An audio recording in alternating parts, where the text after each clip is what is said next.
On va parler aujourd'hui de Logic Pro 10.4, une version qui est sortie en janvier 2018. Et je vais un petit peu m'attarder sur cette version puisque regardez la liste des nouveautés, c'est carrément hallucinant. Je crois qu'il faudrait que je fasse 1 an de tutoriel pour tout vous expliquer, tellement il y a de nouveautés, tellement il y a de choses qui ont été apportées à cette mise à jour de Logic Pro 10.4. À noter que cette mise à jour est gratuite si vous avez Logic Pro 10, que vous l'avez acheté en 2013, et bien encore en 2018 les mises à jour sont gratuites, donc ça c'est absolument génial. Et c'est un logiciel qui coûte maintenant 230 €, donc c'est vraiment donné par rapport à tout ce qu'il y a dedans. Donc on va voir aujourd'hui les mises à jour majeures et les nouveaux outils qui sont sortis dans cette version de Logic. Donc c'est parti pour cette version 10.4. Donc comme je vous le disais, je vais passer très rapidement sur les nouveautés parce qu'il y en a tellement que je ne vais pas pouvoir les détailler aujourd'hui. Je les détaillerai donc dans de futurs tutoriels. Première nouveauté, le Smart Tempo. Il suffit de cliquer ici dans la barre des commandes sur personnaliser et vous allez pouvoir maintenant accéder, comme vous le voyez ici, à des options de tempo, donc pour permettre, si vous voulez, à Logic Pro de détecter le tempo d'un enregistrement sans clic. Je vous montrerai ça dans d'autres vidéos, mais c'est une grosse nouveauté de cette version là, c'est absolument génial. On va pouvoir maintenant glisser des fichiers dans Logic enregistrés sans clic et Logic va tracer une courbe de tempo, analyser le tempo. Donc si vous importez un fichier dans Logic, vous voyez qu'il va vous détecter directement le tempo, vous double-cliquez sur la région et ici dans l'éditeur, vous voyez on a un nouvel onglet tempo du fichier, donc j'aurai l'occasion d'expliquer en détail. Ici vous pouvez analyser le tempo et ensuite Logic va tracer une courbe de tempo. Vous pourrez ensuite glisser n'importe quel fichier ou boucle MIDI dans votre session et ça suivra votre enregistrement sans clic. Donc ça c'est vraiment fabuleux.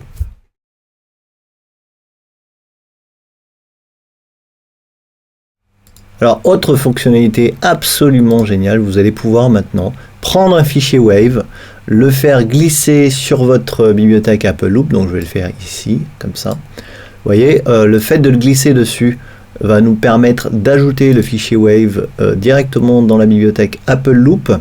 Vous avez maintenant un nouvel onglet qui apparaît ici qui s'appelle boucle sans balise et la boucle que je viens de glisser et bien maintenant se comportera comme une Apple Loop, va pouvoir suivre le tempo du projet, va pouvoir être pitchable, etc., etc. Donc ça c'est vraiment fabuleux de pouvoir maintenant utiliser n'importe quel fichier audio et le rendre un petit peu malléable et de pouvoir lui faire suivre le tempo.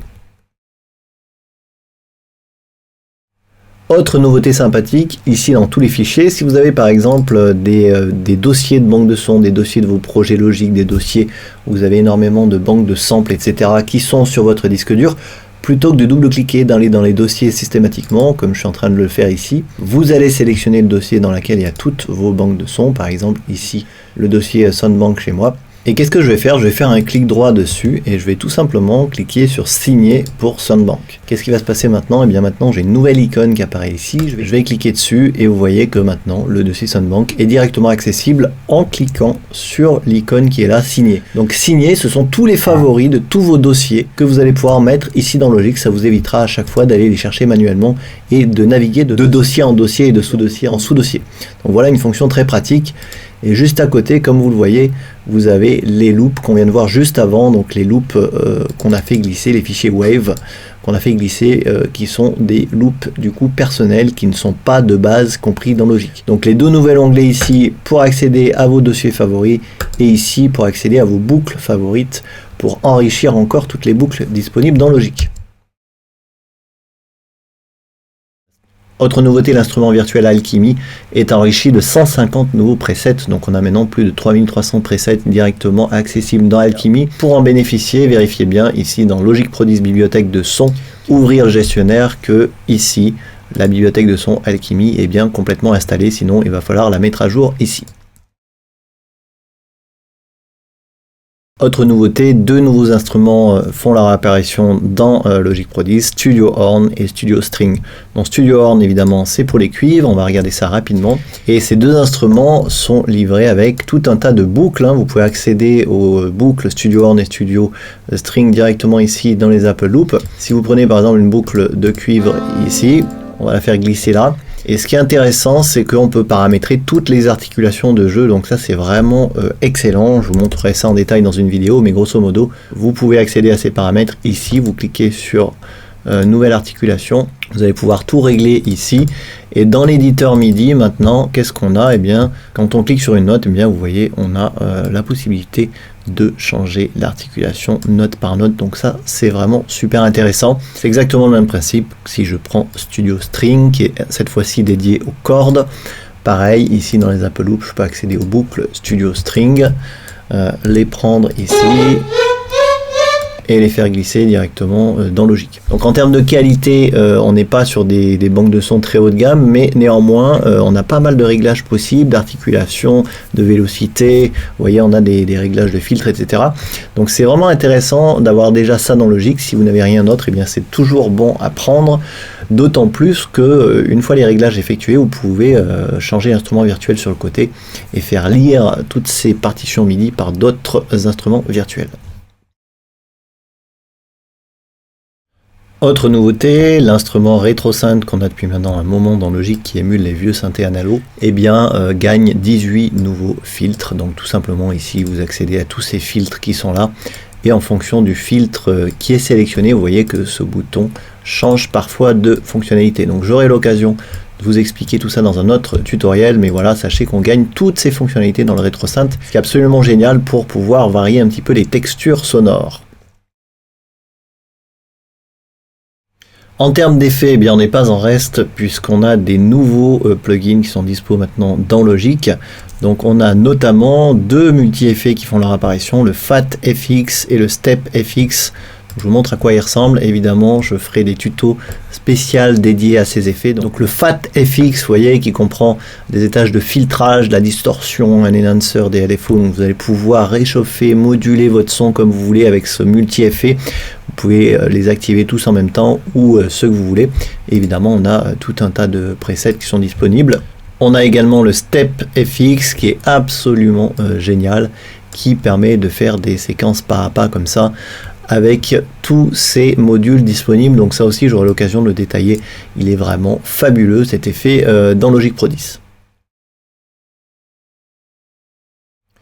Toujours pour rester sur les plugins, on a dans les reverbs une nouvelle Space Designer qui est entièrement redesignée, donc ça c'est vraiment génial. Elle est beaucoup plus jolie, beaucoup plus belle, beaucoup plus facile à comprendre. Vous pouvez importer en cliquant ici directement vos réponses impulsionnelles pour les mettre dans la Space Designer. Je rappelle que c'est une reverb à convolution. Et vous pouvez en cliquant directement ici ouvrir l'utilité optionnelle qui va vous permettre de créer vos propres enregistrements.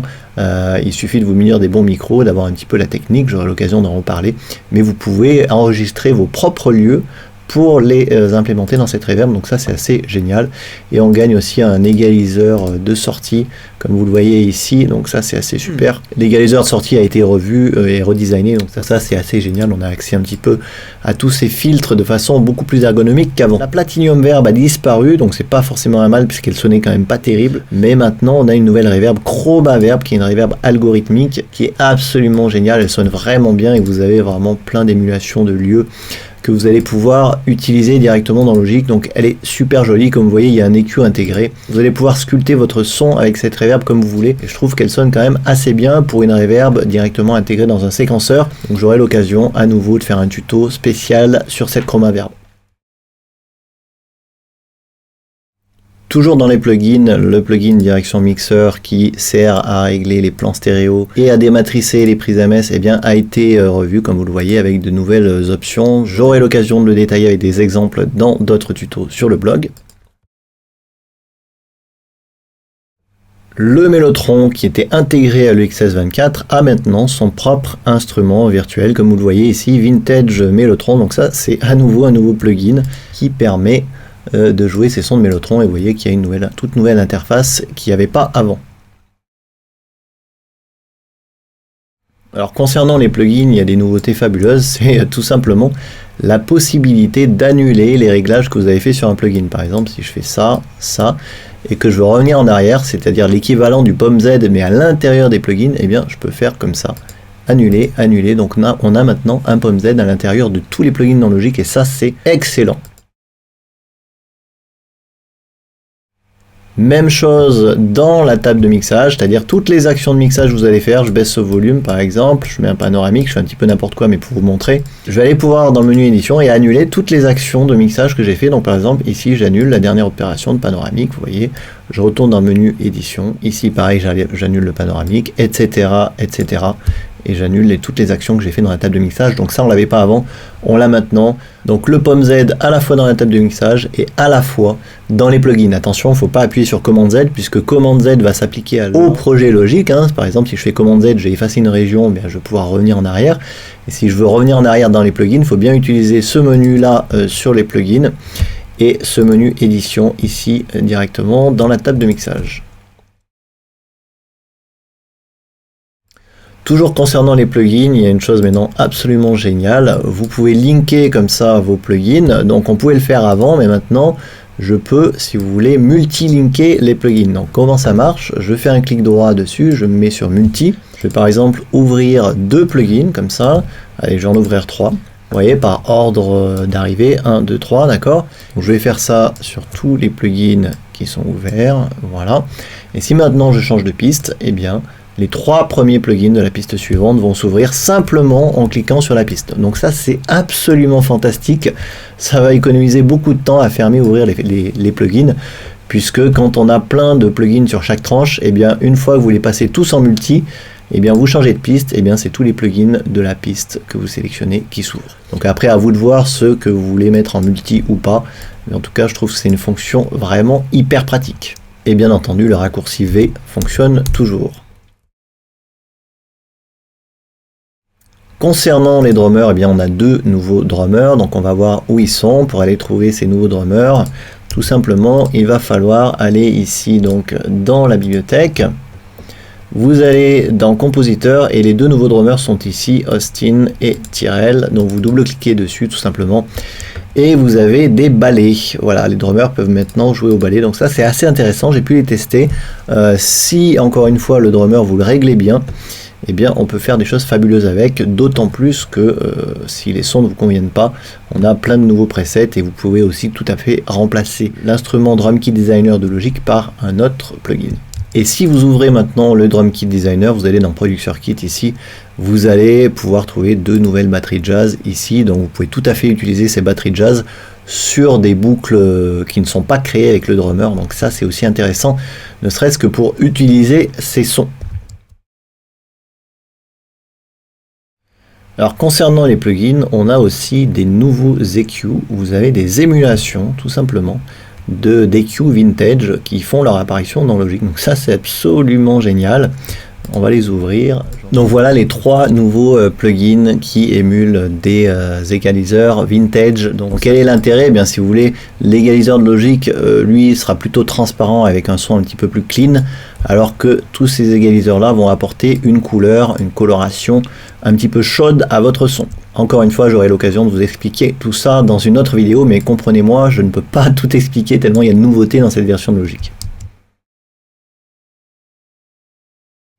Concernant les automations, alors j'ai remarqué 2 nouveautés dans les préférences d'automation. On a la possibilité d'avoir des automations pas à pas, donc ça j'aurai l'occasion de vous expliquer ça dans un autre tutoriel. Et vous avez ici dans le menu mixage toujours créer une automation de piste, créer un fondu sortant du volume dans la sortie principale, ça va vous créer directement un fondu sortant sur tout le morceau, ça vous met directement la piste stereo out dans l'arrangement avec l'automation de sortie en un seul clic, donc ça c'est génial. Autre nouveauté, eh bien, on a 800 nouvelles Apple Loops, donc directement, vous voyez, il y a les studio string, les studio horn, on a directement dans ce menu accès à toutes les boucles, donc ça c'est toujours bon pour ceux qui utilisent les Apple Loops. Autre nouveauté assez sympathique, pour déplacer la tête de lecture, ici, avant il fallait cliquer ici, ou tout simplement utiliser l'outil sélecteur, mais maintenant vous pouvez, en cliquant sur Shift, eh bien, déplacer cette tête de lecture un petit peu n'importe où.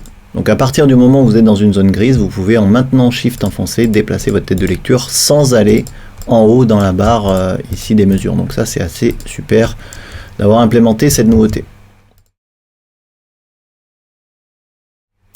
Autre nouveauté, la fenêtre des raccourcis clavier dans Logic. gagne quelques fonctionnalités qui va vous permettre de tout simplement de paramétrer beaucoup plus en profondeur vos raccourcis clavier. Encore une fois, j'aurai l'occasion de détailler ça plus tard. Si vous faites de la vidéo, eh bien, vous importez le XML depuis Final Cut Pro 10, eh bien, la version 1.6 du XML de Final Cut Pro 10 est enfin correctement reconnue par Logic Pro 10. Il était temps, c'est quand même une bonne nouvelle. Dans les préférences de Logic, on gagne des fonctionnalités comme on a vu dans les automations. Dans le menu film, vous voyez qu'on peut verrouiller la fenêtre du film lors du changement du screenset. Donc ça, c'est assez intéressant de bénéficier de cette fonction si vous faites de la musique de film. On a aussi des nouvelles options ici dans l'enregistrement MIDI, notamment dans le mode remplacer. On va pouvoir ici paramétrer tous les remplacements de région MIDI en enregistrement. Donc j'aurai l'occasion de vous montrer ça aussi dans une vidéo. Et dans les réglages du projet, on gagne aussi des options ici, notamment le Smart Tempo, pour paramétrer tout ce qu'on a vu en début de vidéo. Ici, toutes ces options-là, on peut y accéder d'ailleurs d'ici directement, plutôt que de faire Alt-P et de cliquer directement sur Smart Tempo. Donc toutes ces fonctionnalités sur Smart Tempo, je les détaillerai dans une vidéo consacrée à ce sujet. Voilà pour ces principales nouveautés de Logic Pro 10. Il y en a encore beaucoup d'autres, comme vous le voyez sur cette liste. Donc il y a des corrections de bugs, mais il y a plein de petits détails, plein de petites fonctionnalités qui ont été rajoutées par-ci par-là. J'ai moi-même pas encore pu tout tester, tellement il y a de nouveautés. Mais en tout cas, dans cette vidéo, je vous ai vraiment montré les nouveautés majeures et notamment les nouveaux outils qui sont apparus dans cette version 10.4 de Logic. Comme d'habitude, si vous avez des questions sur le sujet, eh bien n'hésitez pas à les poser sous la vidéo, sur le blog, dans les commentaires. N'hésitez pas également à vous abonner au blog pour télécharger mon ebook gratuit et à la chaîne YouTube si vous ne voulez rien manquer des prochaines vidéos. Quant à moi, je vous dis à très bientôt pour les prochains tutos sur Logic.